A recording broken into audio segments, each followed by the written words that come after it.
This program is brought to you by Bombardier, Pratt & Whitney Canada, and ABBA Travel.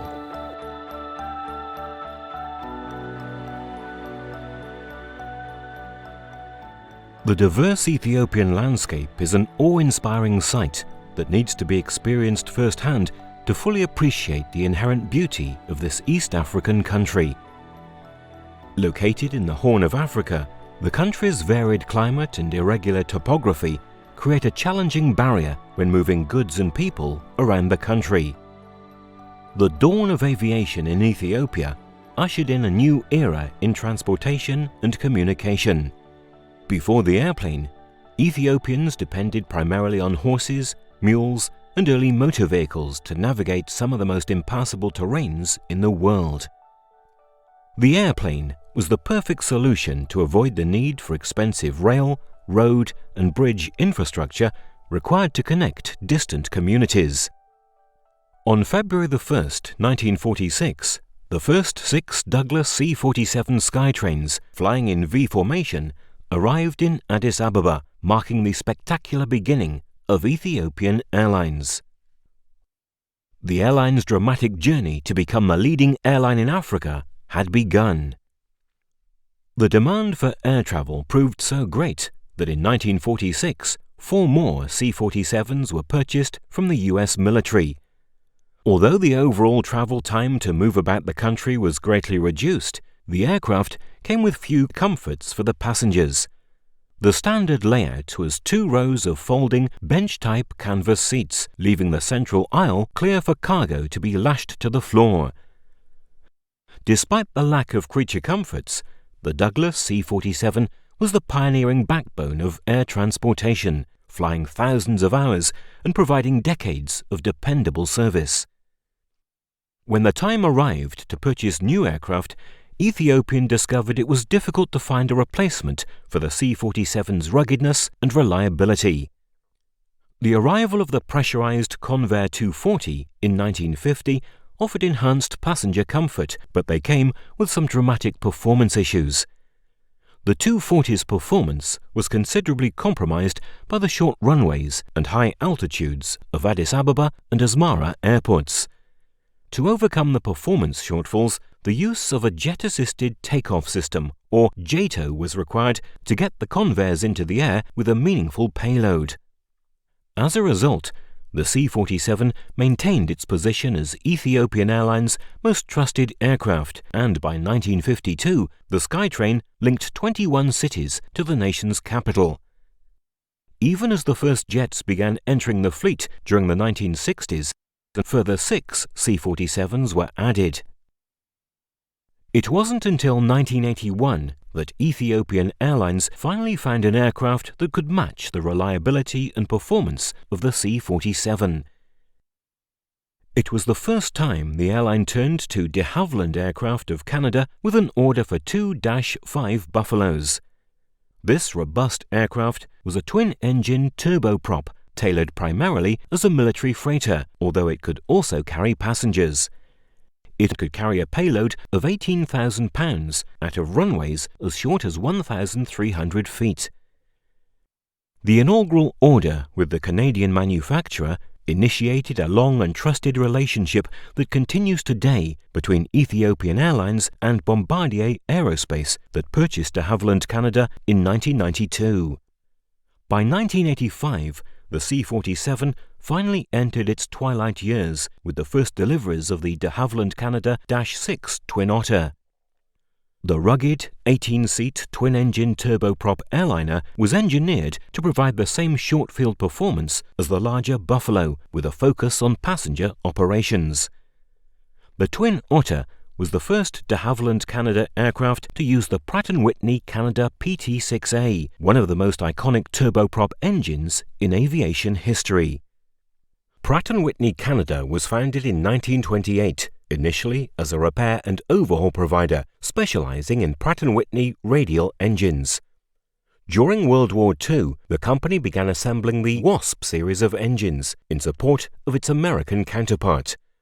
These leading technology engines powered aircraft such as the consolidated B-24 Liberator, the Republic Thunderbolt, and the Douglas C-47 Skytrain, all of which contributed significantly to the war's outcome. In 1952, Pratt & Whitney Canada took over the entire radial engine business and shortly thereafter embarked on the development of the PT-6A, which was to become Canada's first turboprop engine. Development started in the late 1950s, and since then, Pratt & Whitney Canada has grown into one of the most respected engine manufacturers in the world today. As of 2016, the aerospace giant was responsible for producing more than 51,000 engines, operated by 2,000-plus operators in over 200 countries and territories. The combination of the Dash 6 airframe and the remarkable PT-6A turboprop engine has proven so successful that Pratt & Whitney Canada has remained the engine of choice for every Bombardier regional airliner ever since. The remaining Douglas C-47s would operate their final flights for Ethiopian Airlines in 1991, having ultimately been replaced by 6 de Havilland Canada Twin Otters and 2 ATR-42s. The ATRs would be replaced by the Dutch-built Fokker 50 aircraft in 1996, with Ethiopian becoming the final customer for the European turboprop. When the Fokker 50s were due for replacement, a new search began to find the next workhorse to flagship domestic and regional operations. You're watching the Air, Space, and Lifestyle channel.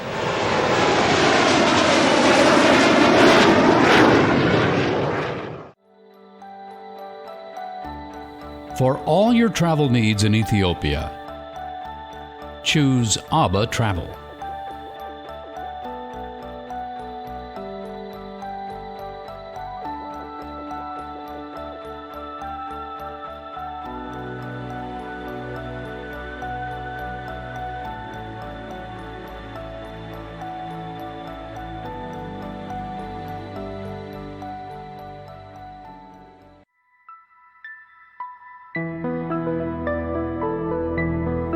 Join Air, Space, and Lifestyle channel as we bring our industries together in an exciting new way.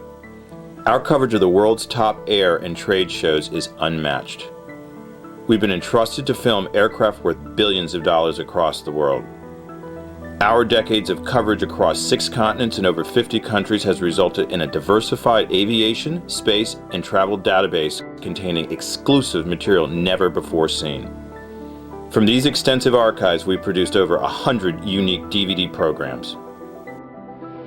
And now, it's an honor to bring you the world's first 24-hour air, space, and lifestyle streaming channel. We invite you to join us.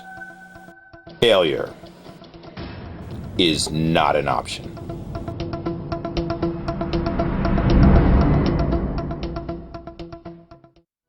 The Airplane Shop is the world's largest source of commercial and military aviation toys, models, and collectibles.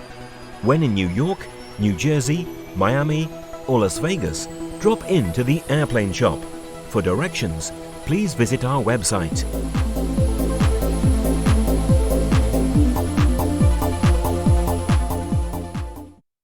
The Dash 8 program was initiated in 1980 by de Havilland Canada with the goal of developing a twin-engine regional airliner to provide the best operating costs in its class. One key component to meet this goal was the newly developed Pratt & Whitney Canada PW127 turboprop engine, which offered a massive increase in power over the Twin Otter's PT-6A engines.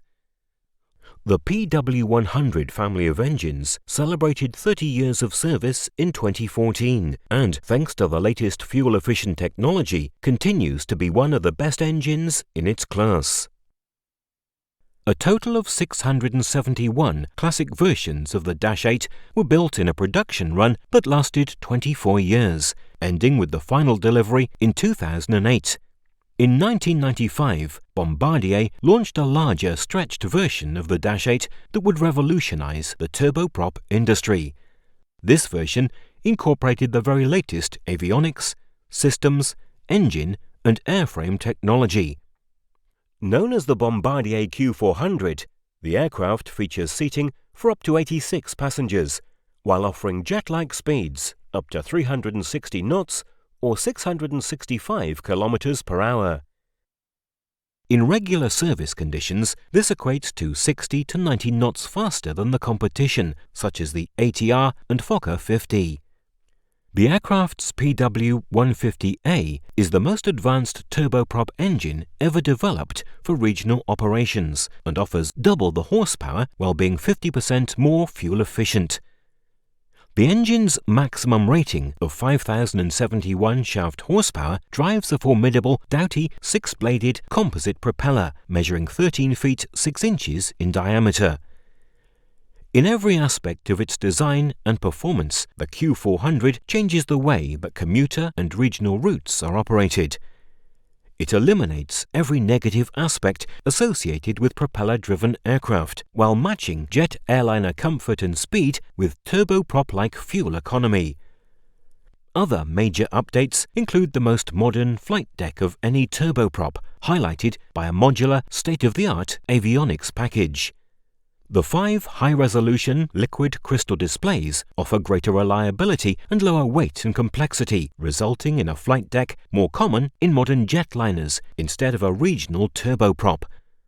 After entering service in 2000, it was obvious the combined efforts of Bombardier and its team of dedicated suppliers had perfectly optimized the Q400, offering fast, quiet, and fuel-efficient operations while providing a greatly reduced environmental footprint. Upgrades to the Q400 were announced in 2008. The Q400 Next Gen boasts internal improvements inside the cabin which utilize LED lighting, new ceiling panels, dished window sidewalls, and larger overhead bins. Operating costs were further reduced by increasing service intervals and optimizing maintenance tasks to minimize each aircraft's downtime. These improvements solidify the Bombardier Q400 Next Gen's position as the premier turboprop aircraft of the 21st century. With a proven track record covering years of dependable service, it was no surprise that Ethiopian Airlines turned to Bombardier yet again to update the carrier's domestic and regional aircraft requirements. An initial order for 8 Bombardier Q400 Next Gen aircraft plus 4 options was signed in November 2008. The Q400 offers Ethiopian Airlines the flexibility to deploy them on routes ranging up to 1,000 nautical miles or 1,850 kilometers from Addis Ababa. It also allows multiple daily flights to destinations that can't support larger Boeing 737 NGs. Another important attribute is the Q400's exceptional climb rate and single-engine ceiling, which allow higher payloads and revenue potential on every flight. These characteristics are particularly beneficial when operating from hot and high airfields, such as Addis Ababa, located at 2,334 meters or 7,656 feet above sea level. The first aircraft touched down in Addis Ababa in March 2010, having flown via St. John's, Canada, Santa Maria, Portugal, and Cairo, Egypt. It was not long until the Bombardier Q400 facilitated a truly historic moment in the airline's history when Ethiopian Airlines celebrated the flight of its first female captain in 2010. Captain Amsale had previously amassed 8 years of experience and an impressive 4,475 flight hours as a first officer on Ethiopian's Fokker 50 and Boeing 757-767 fleets. A follow-up order for a further 5 Q400 next-gen airliners was placed in February 2012. The standard all-economy layout was replaced with 7 business class and 64 economy class seats, raising the comfort bar on the short-haul network to new heights. With a growing list of operators worldwide, the future of the Bombardier Q400 looks very bright indeed, as airlines around the globe continue to enjoy the advanced systems, groundbreaking technology, and unmatched performance and economics the aircraft brings to regional operations.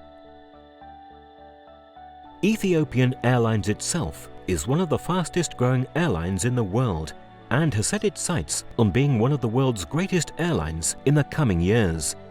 With a growing fleet of modern and efficient aircraft such as the Bombardier Q400 and a passion to exceed passengers' expectations, this goal seems well within reach.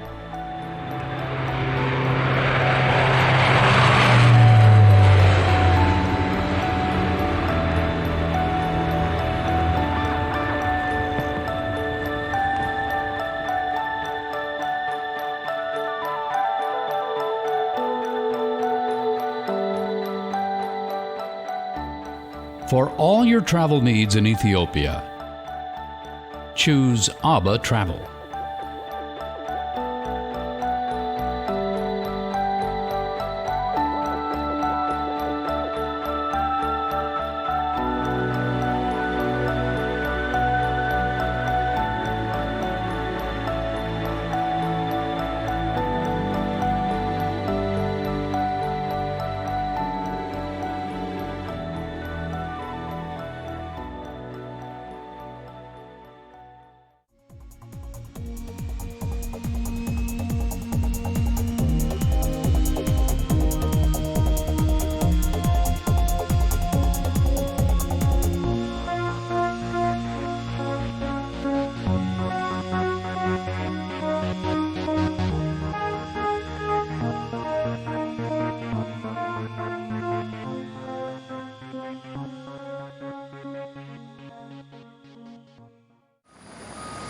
You are watching ASL.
When visiting one of the most famous airports in the world, Tokyo Narita, come visit the Museum of Aeronautical Sciences, located just minutes from Narita Airport. With a museum shop located in Terminal 1 on the 5th floor, you can shop for aviation merchandise, as well as pick up a discount coupon for visiting this museum. Travel is easy by taking a convenient bus departing from Level 1 at Bus Stop 30 frequently throughout the day. The Museum of Aeronautical Sciences is a wonder for anyone interested in aviation, with 5 stories including aircraft display, inside and outside observation deck, flight simulators, large map room of Narita Airport, various educational and entertaining activities for kids to adults, and restaurant and gift shop. Air Utopia strongly recommends to feel, touch, and experience the virtual world of the sky. Open daily except on Monday. Come visit a positive aviation experience.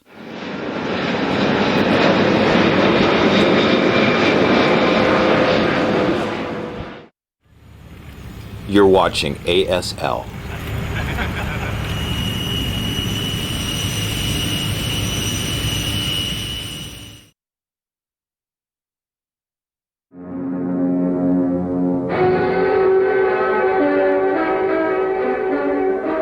This is the story of the United States Navy's Sea Dart, the world's first supersonic water-based interceptor, designed and built to fly and fight beyond the speed of sound, designed to operate on its own special runway, 4/5 of the world. And at San Diego, California, engineers took the first step toward the development of a jet aircraft that could land and take off on water. From their drawing boards came the initial plan, but like all new ideas, acceptance did not come easily. There were those who said jet aircraft could not operate on water. Landing speeds would be too great, too much drag on takeoff, too much shock on landing. Spray would drown jet engines. These men took all these problems in stride and came up with a plausible design. It was revolutionary in design. Hydro skis, developed by the National Advisory Committee on Aeronautics, were coupled with a delta wing, and this combination was compatible from the start.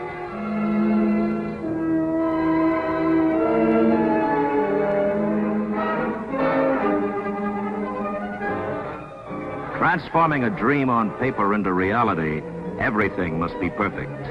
This is where know-how pays dividends. In December of 1952, under the cover of darkness, the research airplane was moved from its restricted area to a hangar a few feet from San Diego Bay.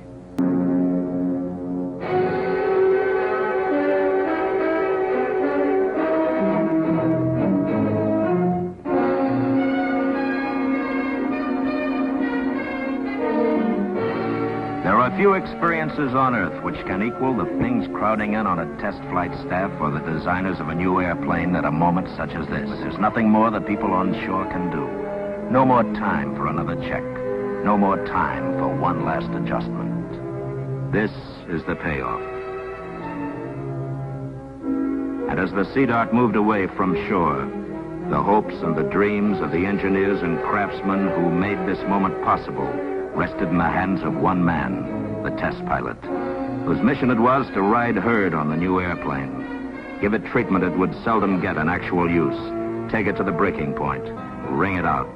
There were many items to be considered: taxi performance, vibration, stability, and the use of the water rudder, four-body spray rail, breaker strip, skeg. Only the pilot could tell if the instruments and switches were within easy reach. And on the taxi runs, the ship seemed to strain to rise into the air. But the pilot had to complete the checkout list before the go-ahead to take her up. On the 9th of April, 1953, the Sea Dart moved into position for takeoff.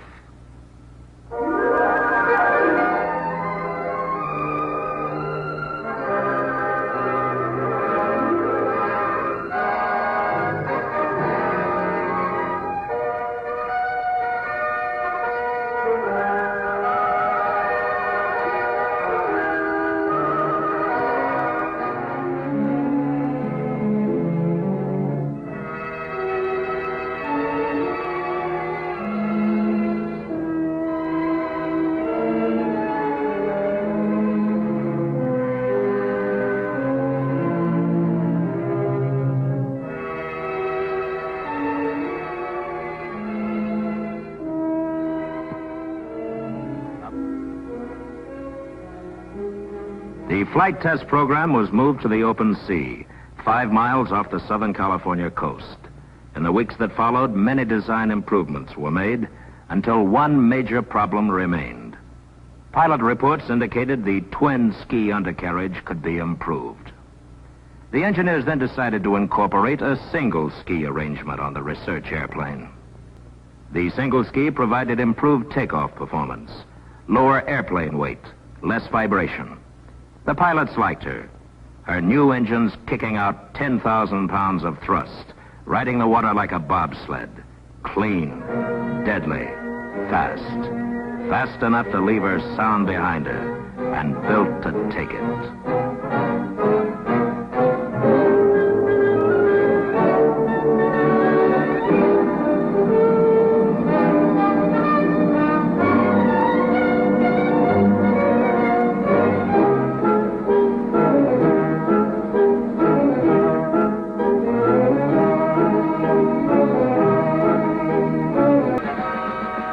The Sea Dart. Who can name her designer? He is Legion. He is an organization of 1,000 engineers and 15,000 craftsmen.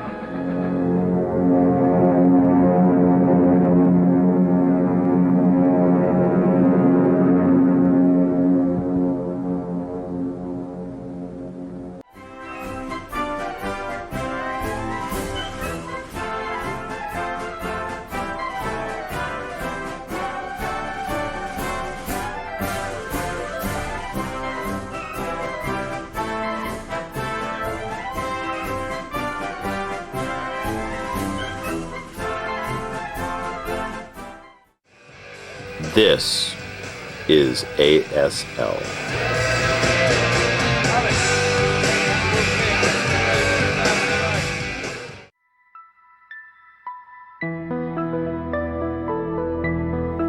Join Air, Space, and Lifestyle Channel as we bring our industries together in an exciting new way. Our coverage of the world's top air and trade shows is unmatched. We've been entrusted to film aircraft worth billions of dollars across the world. Our decades of coverage across 6 continents and over 50 countries has resulted in a diversified aviation, space, and travel database containing exclusive material never before seen. From these extensive archives, we've produced over 100 unique DVD programs. And now, it's an honor to bring you the world's first 24-hour air, space, and lifestyle streaming channel. We invite you to join us. Failure is not an option.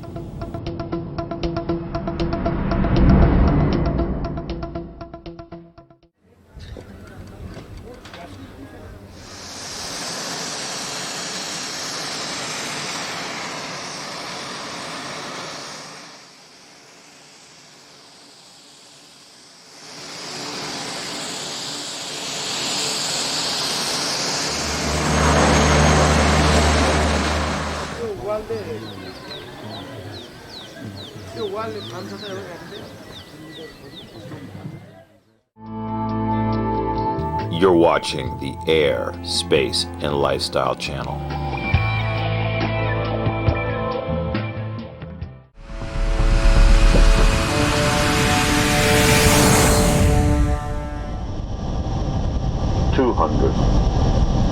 Minimum 150, 100, 50, 40, 30, 20, 10, 5. The mighty Airbus A400 Atlas is a 4-engine turboprop tactical airlifter with strategic capabilities. It is positioned in size between Lockheed C-130 Hercules and the C-17A Globemaster III. The aircraft's roots stretch back as far as 1982, when the Future International Military Airlifter Group was set up to design a replacement for the C-130 Ambitransal C-160. The Airbus A400M offers better range, speed, altitude, payload and tactical performance, and also offers the ability to perform as an electronic surveillance and an aerial refueling platform. Its massive cargo hold, measuring 17.7 meters long, 4 meters wide and 3.85 meters high, can accommodate most of the latest and largest military equipment, something its predecessors cannot do. Thanks to an impressive 37-ton payload capability, the Atlas can carry supersized cargo such as helicopters, infantry vehicles, rescue boats, and heavy equipment required to provide disaster relief. As with all current Airbus aircraft, it features a full-glass cockpit, side-stick controllers, and a fly-by-wire control system. The A400M's forward-looking infrared-enhanced vision system is displayed on the heads-up display, allowing for tactical flying at low altitudes, in clouds, or at night. The engines are unique because the 5.3-meter diameter propellers turn in opposite directions, producing more lift while lessening the torque and prop wash on each wing. The A400M was designed from the outset to be a cost-effective tanker aircraft. Every aircraft comes with most of the required equipment and software installed as standard. The aircraft can be quickly converted to a 2-point tactical tanker and is able to refuel any probe-equipped receiver at its preferred speed and altitude. This makes the A400M the most capable tactical tanker in the world.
This is ASL.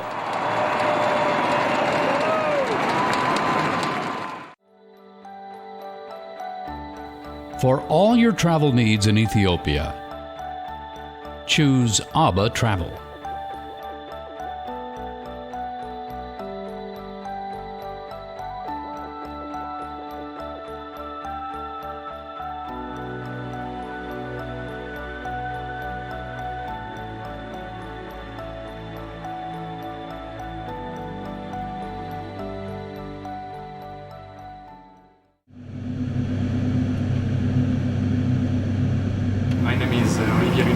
I'm second in command of the unit in charge of the operational evaluation of the A400M. I've been a C-130 pilot for more than 10 years before doing the conversion on the A400M.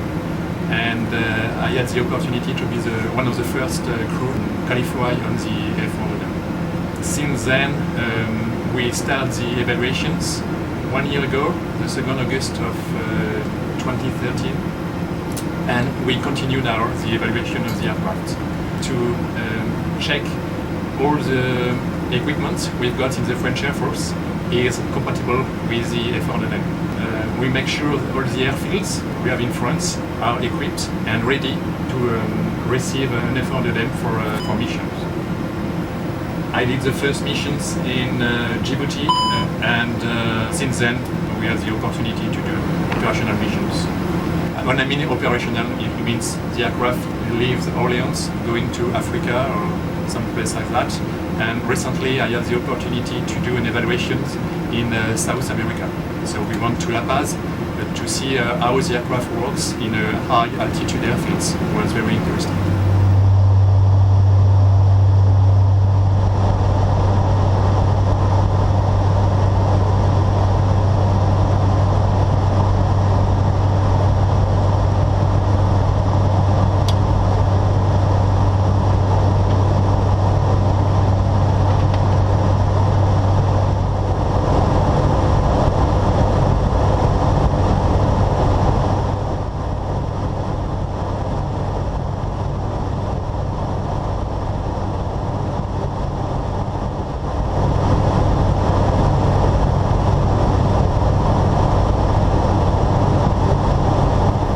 As you can see, we have a fantastic simulator, very realistic.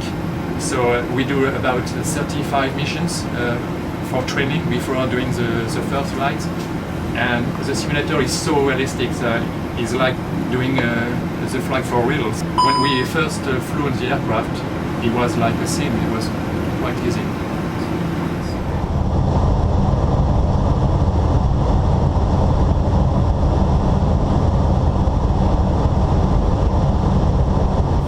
You can't compare. It's the next generation. When you see all these screen, there is a big gap between the C-130 and this type of aircraft, obviously. The other thing is the way we operate the aircraft. As you can see, it's only a two-pilot aircraft. You don't have any flight engineer, you don't have any navigators, which is the main difference for the way we work within the crew. It's very quiet inside the aircraft. We can almost speak to the co-pilots without any headset, which is a big change. Even C-130 you can't do that. So one of the main differences as well compared with the C-130, the A400M is able to carry more than 30 tons, up to 2,000 nautical miles, twice what the C-130 can do. A big difference as well. To give you an example, we can fly to Lukla in South Africa without any stop for fuel, so it's a big difference. In the near future, we try to go in Africa for a longer time, maybe a week, to see how the aircraft cope with this kind of climate, with dust and this kind of things.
200,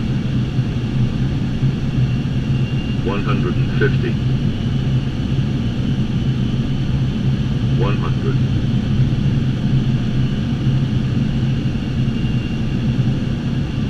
50, 40, 30, 20, 10, 5.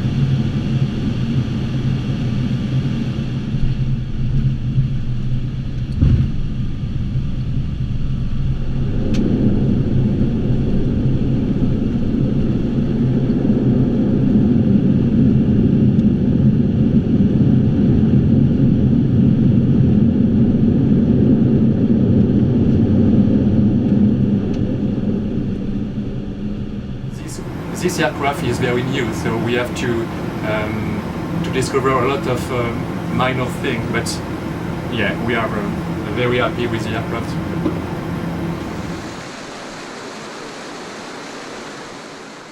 The A400M began 2016 with an order book totaling 174 aircraft, including 21 in service.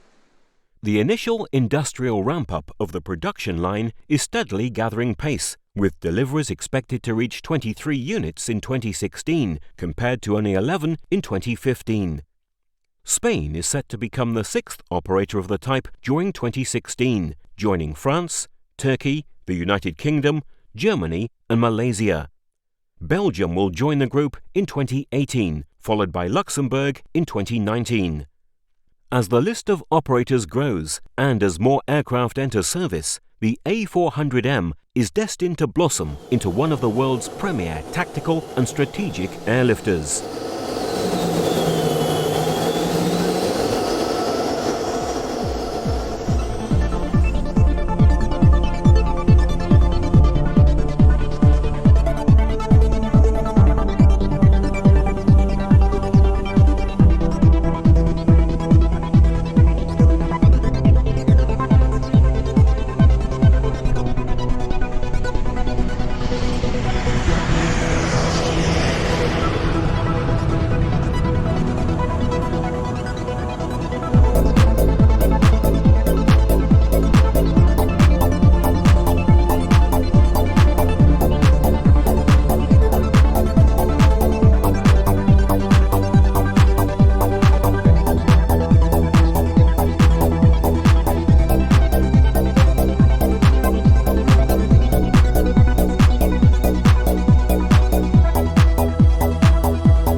You're watching the Air, Space, and Lifestyle channel.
The Airplane Shop is the world's largest source of commercial and military aviation toys, models and collectibles.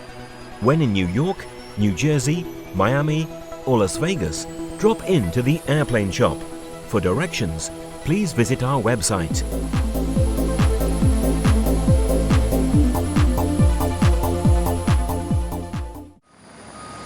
You are watching ASL.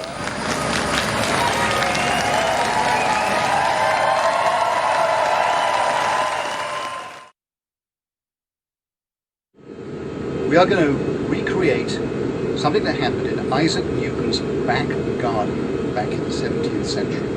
So first of all, we'll simulate Isaac Newton using Tracy and this nice picture of Isaac Newton. Very good. And you can show the rest of it, it's all right. And then Isaac Newton's apple tree. And this is a piece of wood actually from Isaac Newton's very own apple tree. So we simulated it there. And an apple. Unfortunately, we don't have an apple, we have a pear, because the last apple on the ISS was eaten last night by an unnamed crew member, and the confidentiality laws prevent me from mentioning her by name, but we have this pear instead. So apple, Isaac, here we go, let it go, and you would think it would fall, but it's not. But Isaac knows better, it really is falling. It's just that everything else is falling around it, so he would know what was going on and be very pleased. Thank you. Yay! All right. And here we're coming down the FGB and up to the meme.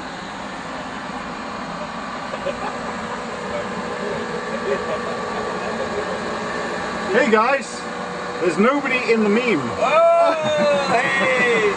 Hey guys, Here we are. how do you like it? Hey, buddy. Plenty of room, huh? I cannot say that for a while. Yeah, it's pretty noisy in here. Items. Yeah. It will be. There will be plenty of room once it's all unpacked, and they're doing a great job of getting that done.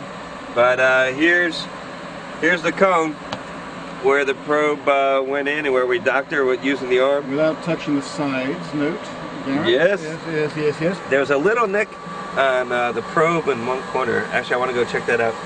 But anyway, she pretty much came right down the middle, and as you can see, the hatches are open, and we got a wonderful sparkling new element here. And to commemorate the event in a very formal and official manner, Yes. a certain Dr. Pierce Sellers commissioned a work of art. Actually, he didn't really commission it, he kind of did it. He is the artist, and I have it here in my hands. This is the official model of Mim Adin, or MRM1, or Raspbiet. And it's built exactly to the scale of a pepper pot to the Raspbiet. Yes. That is the dimensions. No, it's not the actual size. It's not actual size, no. But here's the prime objective of the STS-132 mission. Successfully accomplished. Successfully accomplished. And as you can see now that the MIM can hold tons of food and 2 Russians. Yes. Who, if they were left in there, could eat their way out. All right. What? Hey Oleg, you're sitting in your new module, Raspbiet. How do you like it? It's pretty good, brand new, very bright, very interesting, and we haven't still looked all the module, because you see it's a pretty packed roll with cargo, with stuff, with frames, and we work very hard to clean it up, to remove all items from module and see in the initial configuration.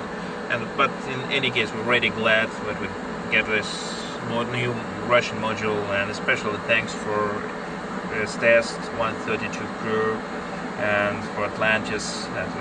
They did a great job to deliver Well, we're happy to do it, man. What are you going to do with it once it's? What are you going to do with it once it's all emptied out? Mostly it will be a science module. We have 4 universal science racks on this module. Plus, of course, this will be like a storage area, and also it will be an extra port for Soyuz for Progress. Right.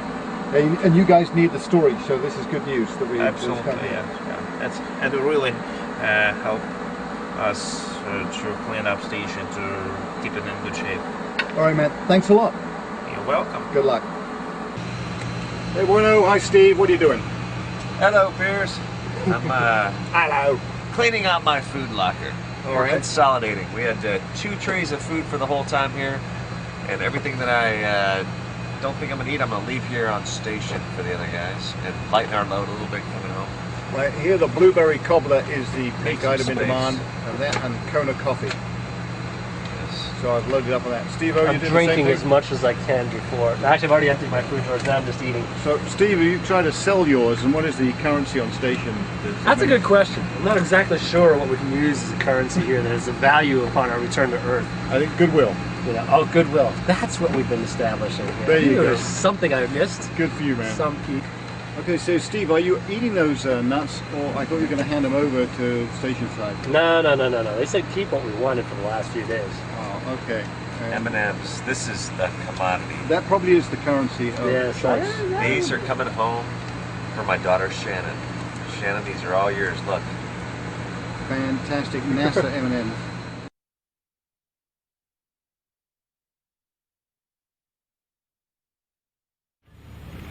You're watching ASL.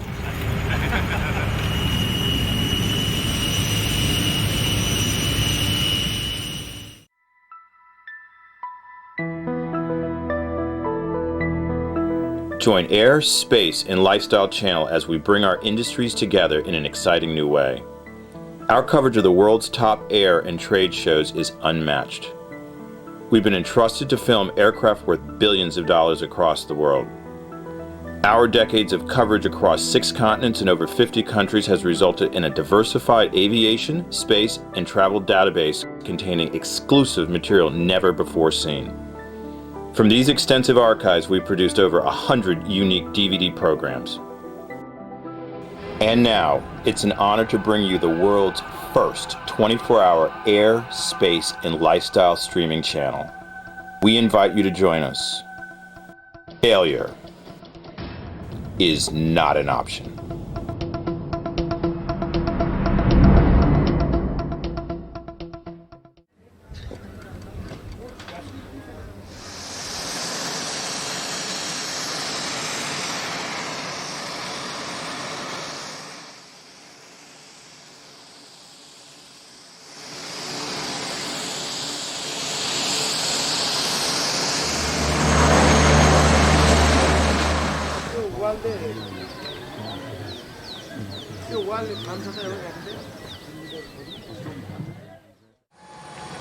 You are watching the Air, Space, and Lifestyle Channel.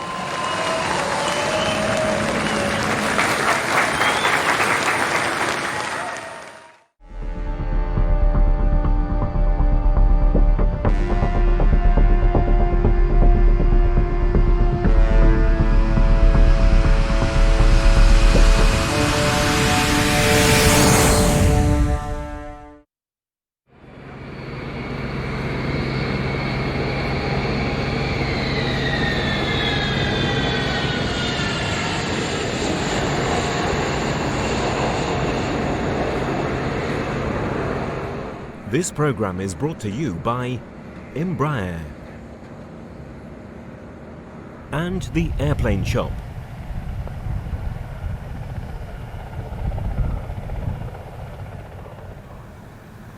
At Farnborough 2012, the aviation world once again gathered outside London for the largest and most important air and trade show of the year. This biannual spectacular brought forth the usual diversity of 107,000 trade visitors from 46 countries. As usual, the Airshow provided an excellent venue to announce billions of dollars worth of aircraft orders and commitments. The largest order announced during the show, albeit from Chicago, was a massive order placed by United Airlines for 100 737 MAXs and 50 737-900ERs. During the show, Airbus received almost $17 billion worth of orders and commitments, including 86 for its A320 family of narrow-body airliners and 19 A330s and 10 A350s in the wide-body category. This show also offered a welcomed update of Virgin Galactic's space program and an energetic news conference featuring Sir Richard Branson alongside his brilliant team, sharing their optimism about the coming years. Airbus continued their usual large presence on the World Airshow stage with 2 different super jumbo A380s flying to the thrill of the spectators. Malaysia Airlines' second A380 flew during the main trade days, and an Airbus-owned example, in house colours, flew until the final day of the show. Also attending, although sadly not performing, was the first Airbus A320 with new sharklet wingtip devices, and the futuristic-looking A400M military transport. As usual, 2012's flying display highlighted an array of aircraft from around the world, including Boeing's FA-18 Super Hornet, the Eurofighter Typhoon, British Aerospace's Hawk T-1, Russia's Yak-130, the Panavia Tornado, making one of its last flying displays with the RAF, the Swedish Saab Gripen, Korea's T-50B jet trainer, making its Farnborough debut, and the US Marines' amazing MV-22 Osprey. Flying teams included the Wingwalker display team, Aero Superbatics, featuring Boeing Stearmans, and their eye-catching leading ladies gracing the air from all directions. The Blades Precision Flying Team, flying the extra EA-300L. The Breitling Jet Team, featuring the Aero L-39C Albatross. And one of the world's most famous flying display teams, the Red Arrows. Once again, the Battle of Britain Memorial Flight honoured the crowd by displaying their beloved Avro Lancaster alongside the iconic British aircraft, the Supermarine Spitfire. The Cold War-era Avro Vulcan, always one of the crowd favourites, was able to perform regularly and offered some spectacular multi-angle opportunities from the cockpit, from inside the forward bomb bay, and of course from the ground. This iconic bomber continues to fly with the generosity of donors and sponsors from across the UK and from around the world. Welcome to the Farnborough 2012 Airshow.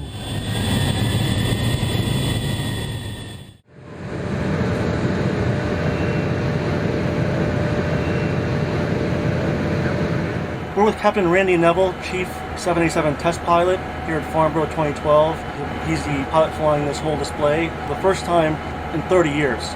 This is the first time in a long time, 2.5 decades or so, that Boeing has flown a transport airplane in one of the international air shows.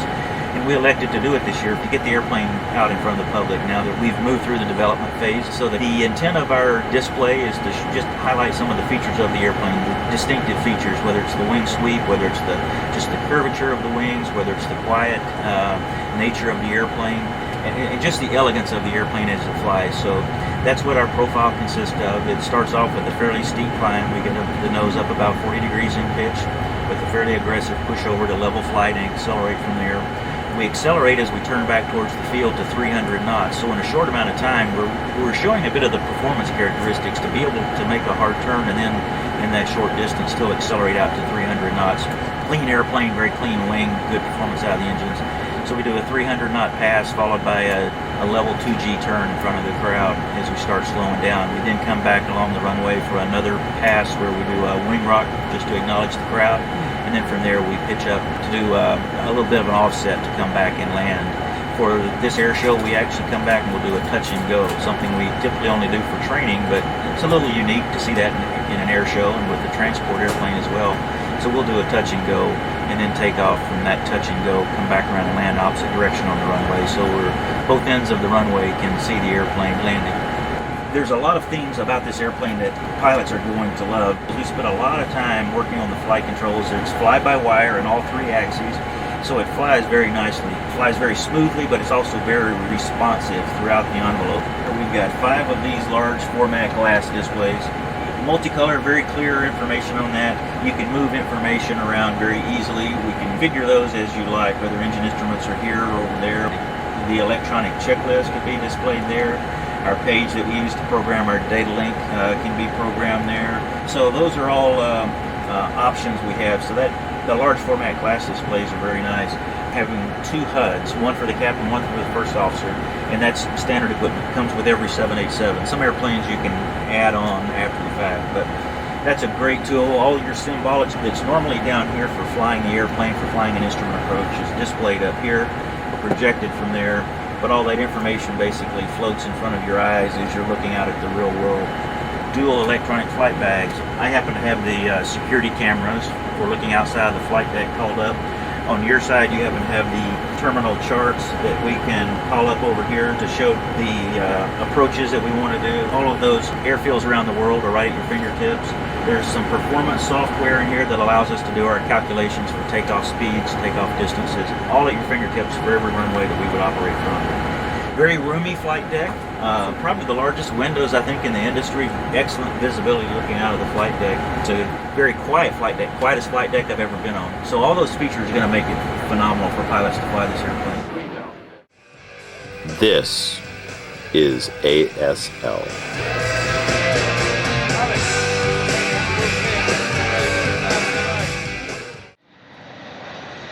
When visiting one of the most famous airports in the world, Tokyo Narita, come visit the Museum of Aeronautical Sciences, located just minutes from Narita Airport. With a museum shop located in Terminal 1 on the 5th floor, you can shop for aviation merchandise, as well as pick up a discount coupon for visiting this museum. Travel is easy by taking a convenient bus departing from Level 1 at Bus Stop 30 frequently throughout the day. The Museum of Aeronautical Sciences is a wonder for anyone interested in aviation, with 5 stories including aircraft display, inside and outside observation deck, flight simulators, large map room of Narita Airport, various educational and entertaining activities for kids to adults, and restaurant and gift shop. Air Utopia strongly recommends to feel, touch, and experience the virtual world of the sky. Open daily except on Monday. Come visit a positive aviation experience. Very nice flying airplane. A lot of the things that we incorporated here were to reduce the workload for the pilots. So the automation that we have, the displays we have with so much information at your fingertips, make it a very straightforward airplane to operate.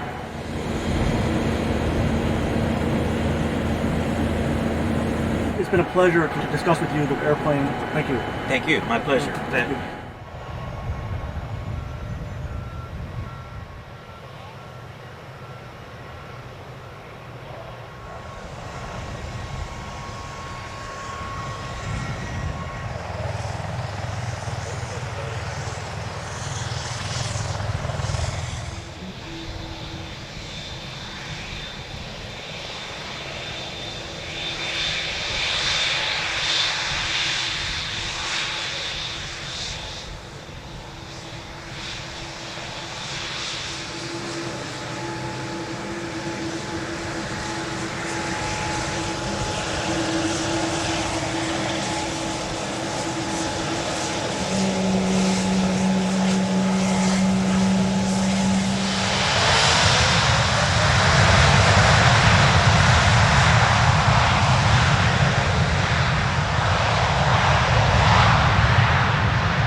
You're watching the Air, Space, and Lifestyle Channel.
When visiting one of the most famous airports in the world, Tokyo Narita, come visit the Museum of Aeronautical Sciences, located just minutes from Narita Airport. With a museum shop located in Terminal 1 on the 5th floor, you can shop for aviation merchandise, as well as pick up a discount coupon for visiting this museum. Travel is easy by taking a convenient bus departing from Level 1 at Bus Stop 30 frequently throughout the day. The Museum of Aeronautical Sciences is a wonder for anyone interested in aviation, with 5 stories including aircraft display, inside and outside observation deck, flight simulators, large map room of Narita Airport, various educational and entertaining activities for kids to adults, and restaurant and gift shop. Air Utopia strongly recommends to feel, touch, and experience the virtual world of the sky. Open daily except on Monday. Come visit a positive aviation experience.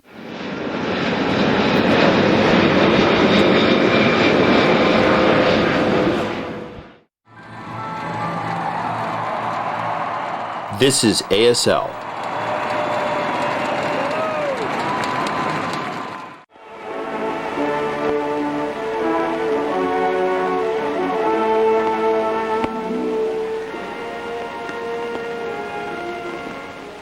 In this film, you will see how airships are handled during masting in the hangar, undocking, unmasting and takeoff, landing and masting, and docking.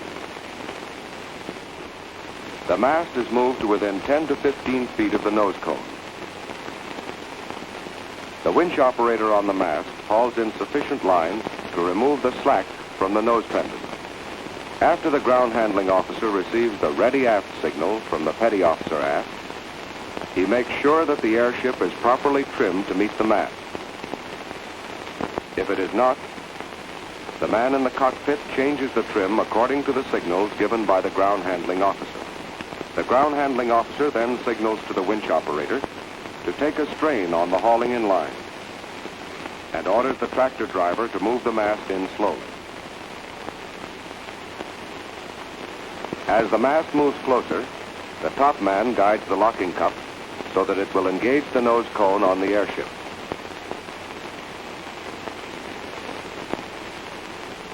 The mast is stopped, and the winch operator is ordered to take another turn around the drum to pull the nose cone into the cup. After checking the locking lugs, the top man signals that the airship is locked on the mast.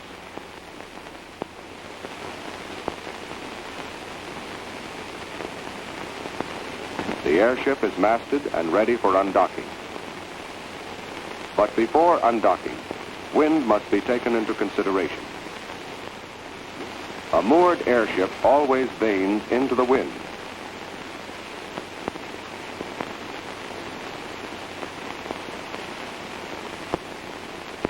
The handling lines at the tail of the airship have been connected to two mules. The petty officer aft gives the signal, ready aft.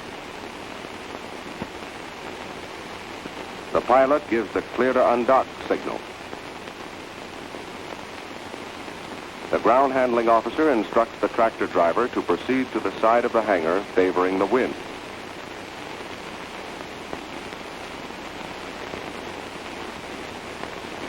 The mules, under the direction of the petty officer aft, move with the airship and control the movement of the tail. If at any time it appears that the airship is going to strike the hangar, the ground handling officer will stop the tractor. Far less damage will occur if the tractor is not in motion when the airship hits the hangar. This is the critical period of the undocking operation, and the airship remains in danger until the mast crosses the safety guideline and clears the turbulent area. It is always essential to reduce to a minimum the time during which an airship is in a potentially dangerous situation. As soon as the tail is clear of the hangar, the mules allow the airship to vane into the wind.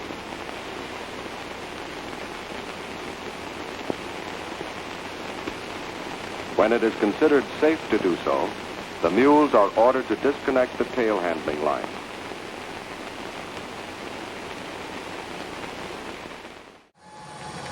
You are watching the Air, Space, and Lifestyle channel.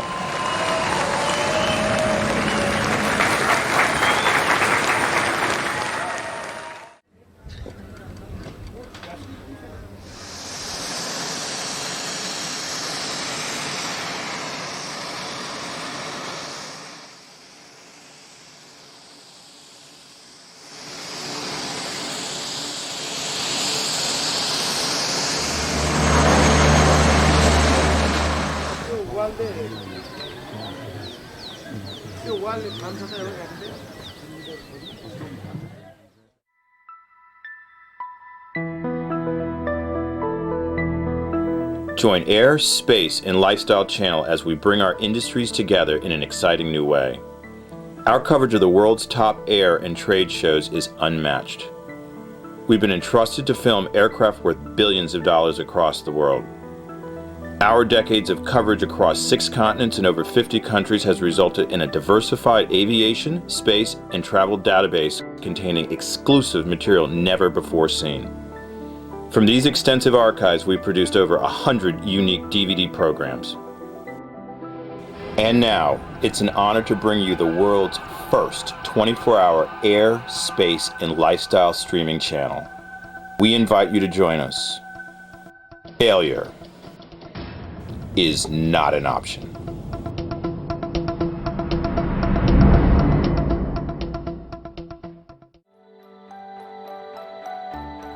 For all your travel needs in Ethiopia, choose ABA Travel.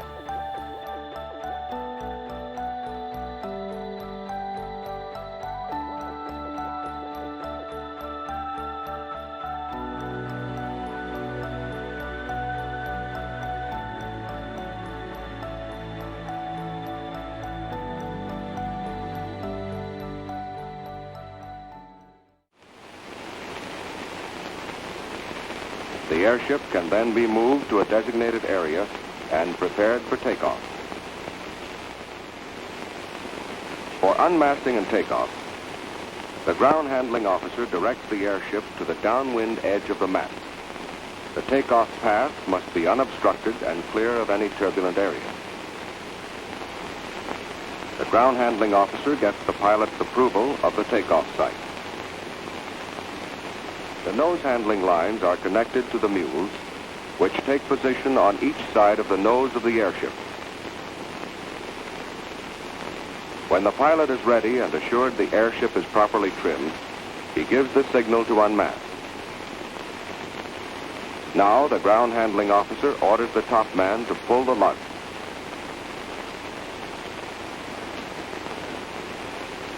The top man signals, "Lugs up." The ground handling officer orders the man at the pelican hook to free the nose pendant by pulling the quick release. The mast is quickly moved away from the airship and cleared from the takeoff area.